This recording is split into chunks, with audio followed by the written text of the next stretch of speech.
하나님께로부터 왔다가 다시 하나님께로 돌아가는 우리는 하나님 앞에서 청지기입니다. 태어날 때 빈손으로 왔다가 세상에서 하나님이 허락하시는 많은 것들을 누리며 살다가 하나님께로 다시 돌아가는 날. 구약 성경의 창세기에 보면 요셉처럼 하나님께 받은 청지기가 되기를 주님의 이름으로 축복합니다. 주인의 뜻대로 충성된 종들은 그날에 크게 칭찬받게 될 것입니다. 그래서 예수님께서는 잘하였도다 착하고 충성된 종아, 내가 작은 일에 충성하였으니 내가 내게 많은 것으로 맡기리니 내 주인의 즐거움에 동참하라. 오늘 읽은 성경은 본문의 말씀은 불의한 청지기에 관한 말씀입니다.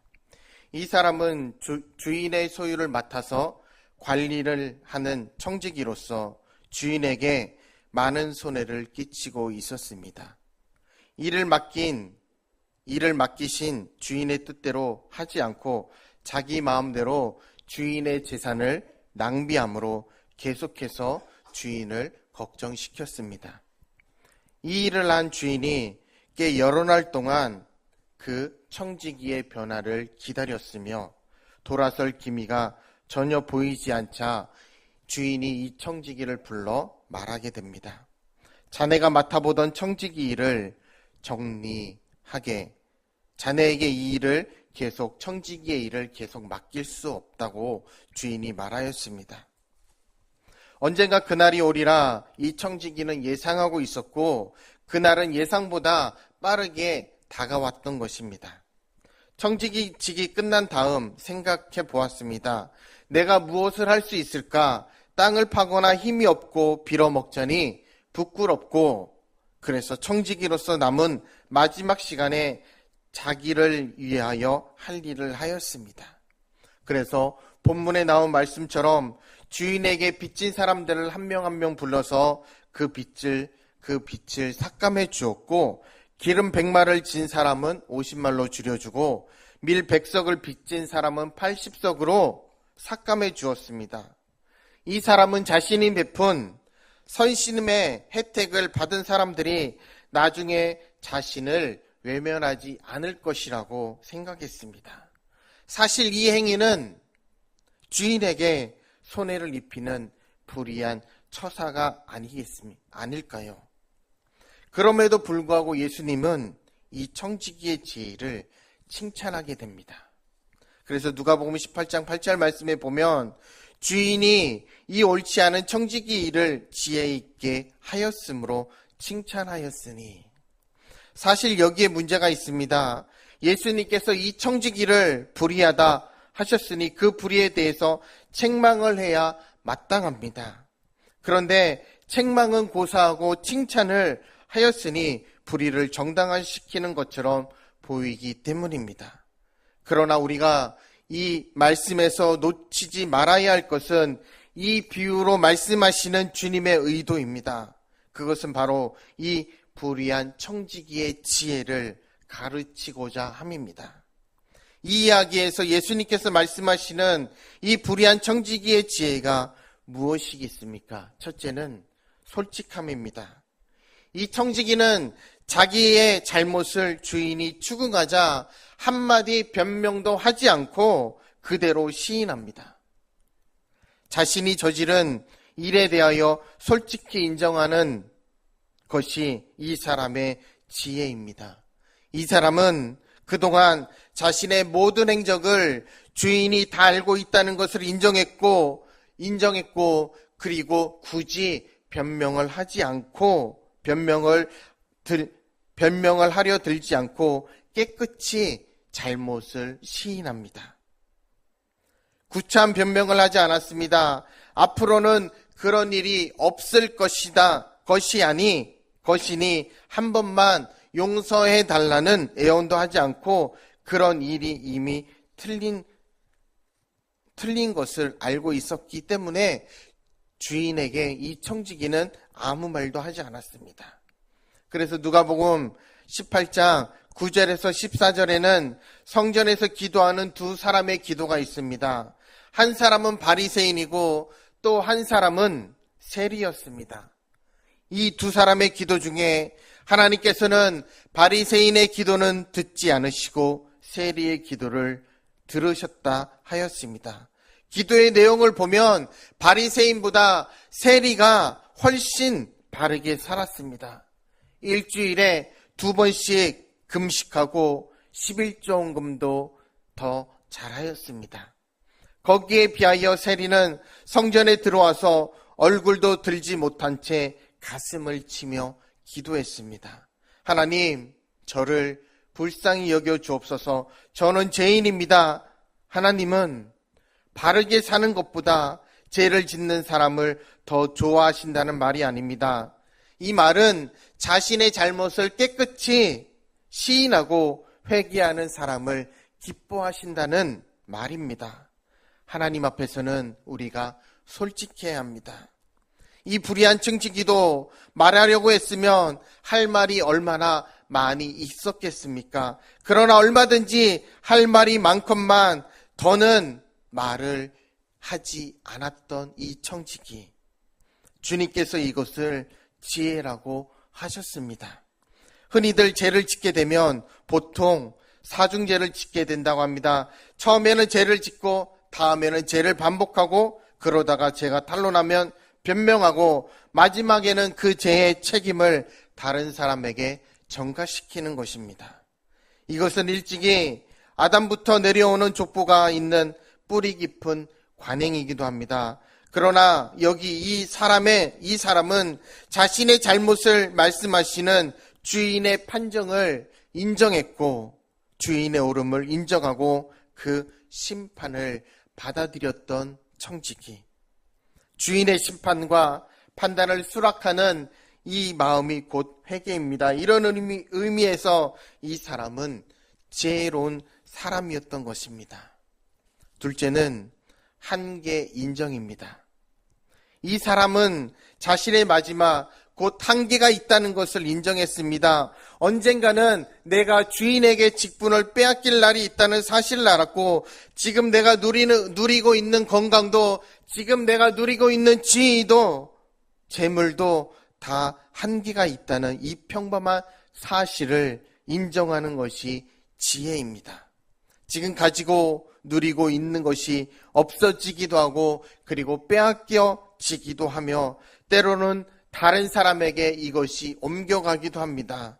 지금 내가 가진 이것이 항상 내 손에 있는 것이 아니기 때문에 자신에게 다가오는 청지기는 자신에게 다가오는 종말을 알고 조금만 더 연장시켜달라고 주인에게 간청하지 않고 깨끗하게 받아들였습니다. 주님은 이 점을 지혜롭다 하신 것입니다. 셋째는 기회선용입니다. 이 불의한 청지기는 마지막으로 모든 것을 계산해야 하는 그 남은 시간에 남은 고난을 잘 선용했습니다. 이렇게 빨리 가야 할 줄 알았더라면 이렇게 살지 않았어야 했는데 하고 후회하고 이 몸부림치지 않았다는 것입니다. 아직도 남아있는 그 짧은 시간에 할 수 있는 최선의 일을 이 청지기는 하였습니다. 성도 여러분, 중요한 것은 무엇을 얼마나 가졌느냐 하는 것을 아는 것입니다. 내게 가능한 것이 무엇이냐를 알고 그것을 소중히 활용할 줄 아는 사람이 지혜로운 사람입니다. 아담과 하와의 어리석음은 하나님께서 허락하신 그 많은 축복의 조건을 가지고서도 감사하지 못하고 하나님의 영역까지 넘보다가 실족하였습니다. 그러나 요셉은 그 주인 보디발의 집에서 자기에게 허락된 것과 허락되지 않은 것을 구분하며 믿음의 신앙을 지켰고 그래서 지혜는 허락되지 않은 것 때문에 불평하고 원망하지 않는다는 것입니다. 내게 허락된 것을 가지고 세상의 삶을 사는 것이 바로 이 청지기의 지혜이고 우리가 살아가는 지혜입니다. 음주, 그리고 흡연, 마약 복용, 주일 오락, 교인과 동골의 부적절한 이성교제, 세상적인 명예와 쾌락, 무절제한 생활 등 많은 제약이 있는 것이 사실입니다. 그러나 그 제약 때문에 불편을 느끼지 않아야 한다는 것입니다. 오히려 그 제한들이 나를 나되게 지켜준다는 것으로 감사해야 합니다. 기도, 예배, 격려, 축복, 배려, 우리에게 허락된 것들을 가지고 살아도 다 사용하지 못할 것들이 얼마나 많이 있습니까? 못하는 것 때문에, 부족한 것 때문에 신앙생활이 힘든 것이 아니라 오히려 내가 할 수 있는 일을 가지고 더 열심히 하나님 앞에서 최선을 다하여 영광 돌릴 때 신앙의 삶의 보람과 또한 기쁨과 만족을 찾을 수 있는 것입니다. 마지막으로 준비성입니다. 9절 말씀이 사실상 이 말씀의 결론입니다. 내가 너희에게 말하노니 불의의 제물로 친구를 사귀라. 그리하면 없어질 때 저희가 영원한 처소로 너희를 영접하리라. 여기서 말하는 불의한 제물은 본문에 나타난 이 비유 자체를 두고 하는 말입니다. 주인의 재산을 가지고 증서를 위조해 가면서까지 빚은 탕감해 주는 이 행위가 바로 불의한 일입니다. 그러나 이 사람은 그 불의한 재물을 가지고 선한 일을 했습니다. 자기의 현재 이후의 삶을 준비했습니다. 영원으로 가는 길을 준비하였던 것입니다. 그러므로 예수님은 이 사람의 지혜를 칭찬하였습니다. 어차피 없어질 것을 가지고 당분간이라도 내 손에 있을 때 죽기 전에 선한 일을 하라는 그 말씀이었습니다. 이 사람은 그것으로 친구를 사귀었고 그리고 선행을 하였습니다. 그리고 이 청지기는 미래를 준비했습니다.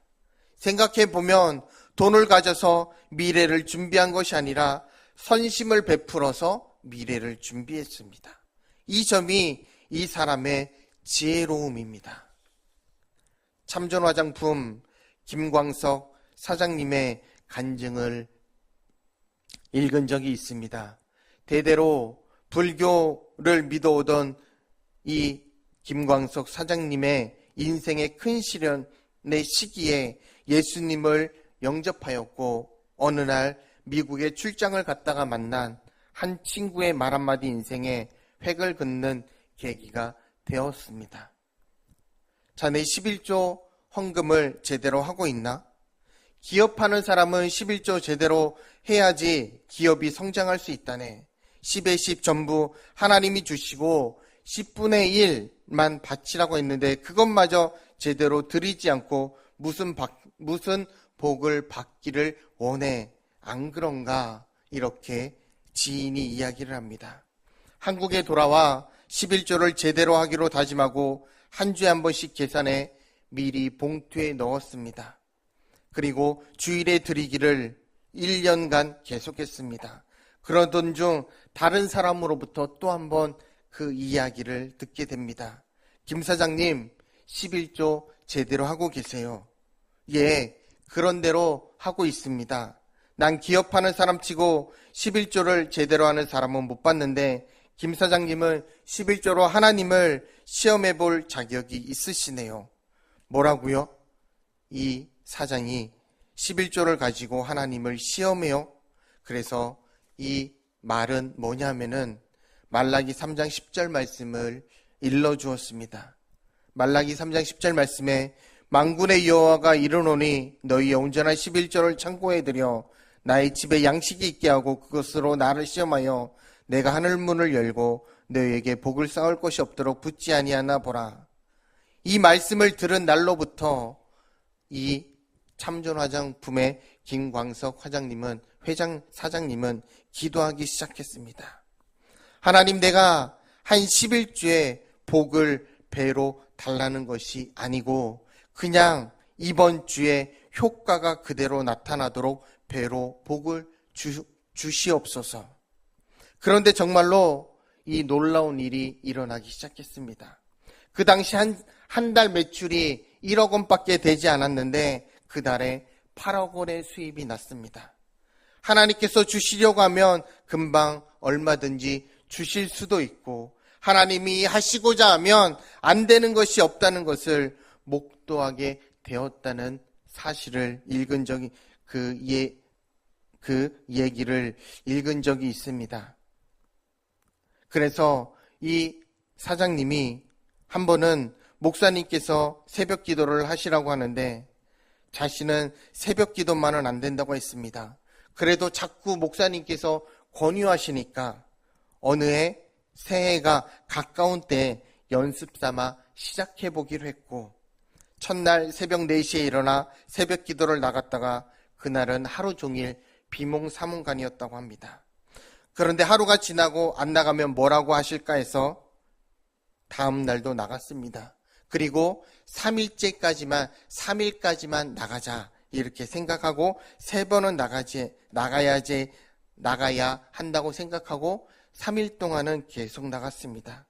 그렇게 시작한 것이 1년이 지나고 2년이 지나고 3년이 지나고 10년이 되었습니다. 그래서 새벽마다 메모한 2년치의 노트를 한번 이 사장님이 펼쳐보게 되었습니다. 그리고 그것을 책으로 묶었습니다. 새벽 기도를 통해 받은 복은 참으로 많았다고 그 책에서 고백합니다. 믿음의 축복, 건강의 축복, 가정의 축복, 직계 존속이 모두 52명인데 모두 건강하고 가정의 평강을 주셨고, 물질의 축복 그리고 명예의 축복도 허락하셨습니다.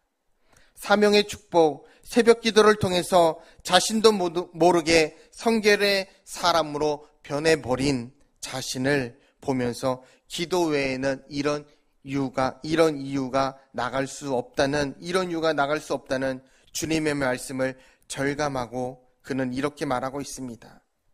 마지막까지 최선을 다하여 달리기를 마치고 꼴이 나는 나에게 주님께서 허다한 증인들과 함께 박수를 치며 맞아주시는 날에 남은 삶도 청지기의 모습으로 살아가고 싶습니다. 이 세상의 모든 것은 잠시 하나님께로부터 위탁받은 것이기 때문에 청지기는 주인의 재산을 관리하는 자로서 그것을 자기 마음대로 쓰지 않습니다. 청지기는 자기의 뜻에 따라서가 아니라 주인의 뜻과 지시에 따라 관리하고 사용해야 합니다. 하나님이 나에게 이만한 성취를 허용하신 것은 그것으로 이웃과 사회에 봉사하기를 원하시기 때문이라고 믿습니다. 그러므로 내가 만일 하나님의 뜻을 거역한다면 이 우주의 유일한 소유주이신 하나님은 청지기를 바꿔버리실지 모른다고 생각합니다. 신앙생활에서 유념해야 할 것은 우리는 예배를 소중히 여기는 자세입니다. 우리는 악한 시대를 살아가고 있습니다. 게다가 제한된 시간을 살아가고 있고 돌이켜보면 과거에 잘못된 후회가 많습니다. 그러나 지난 일을 후회하는데 머무르는 것이 아니라 문제는 오늘이고 지금에 있습니다. 그리고 미래가 중요하고 미래를 위해서 우리는 과연 무엇을 어떻게 해야 하는지를 알기 위하여 지혜가 필요하고 이 불의한 청지기의 지혜를 가지고 믿음의 신앙으로 전진해야 합니다. 이제 얼마 남지 않은 이 짧은 기회를 우리가 잘 활용하여 미래 영혼을 준비하는 지혜로운 믿음의 성도님들이 되시길 주님의 이름으로 축복합니다. 기도하시겠습니다.